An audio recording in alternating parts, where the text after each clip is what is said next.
This video will be about another contender who is going to compete at the 2019 Arnold Classic, namely the Australian bodybuilder Josh Lenartowicz, who was placed 9th at the 2017 Mr. Olympia. Now, in comparison with Roelly Winklaar as a potential winner of the 2019 Arnold Classic, we notice how wide Josh is even against a monster like Roelly. But experience has shown us countless times that width alone cannot score a win in big competitions like Mr. Olympia and the Arnold Classic. The front double biceps clearly shows Roelly's superior arms and better midsection, but it also shows Josh wide lats, which have been compared to those of Dorian Yates, which I totally disagree with. Josh definitely has better legs overall, but Roelly would still win the front double biceps.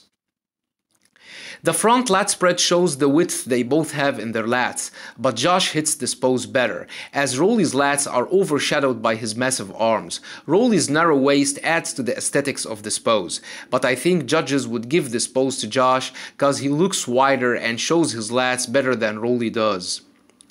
The side chest is a winning pose for Roelly as he is superior in his overall conditioning. There is nothing in Josh's side chest that would give him the win, taken into consideration that Roelly's thighs and glutes look way more ripped and separated. The back double biceps shows that Roelly's shoulders are superior, although I am not a huge fan of Roelly's delts in this pose, but Josh doesn't have good delts either, or at least they don't show well in this pose. Josh's lower back, however, might be better than Roelly's, but Roelly's hamstrings are better, so I think he would also win this pose. The rear lat spread shows that both have wide lats, but Roelly has the better conditioning, which shows almost in all poses. His tiny waist also adds to the width of his lats. Look at Roelly's arms and forearms in comparison to those of Josh. Roelly's hamstrings are way better, so this pose also goes to Roelly. The side triceps is another winning pose for Roelly, as Josh's triceps are among his weakest muscles in my opinion. His triceps look flattened in comparison to Roelly's monster triceps.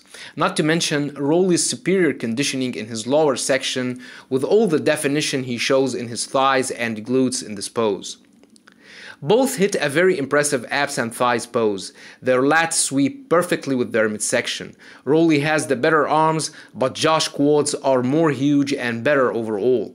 I think Roelly looks more aesthetic, but if judges want to go with size, then Josh might win this pose due to his superior quads. The most muscular is another winning pose for Roelly Winklaar, as he has the better shoulders, arms and chest. Josh also has powerful shoulders, but his arms and chest fail to complete the proportional and the complete physique Roelly presents in this pose.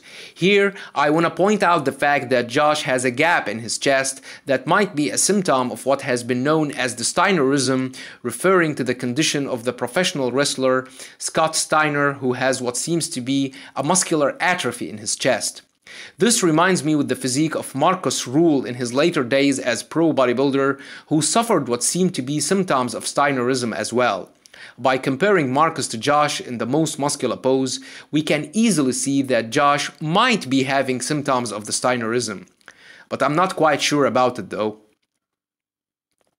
So all in all, I think Roelly would win most of the poses except for the front lat spread and maybe the abs and thighs. Although I would give the abs and thighs to Roelly because in my opinion he looks more aesthetic with the better midsection. But judges might give more points to the thighs in this pose, and Josh's thighs are really incredible. So I don't see Josh defeating Roelly, Bonac or even Brandon with this level. Let me know what you think about it.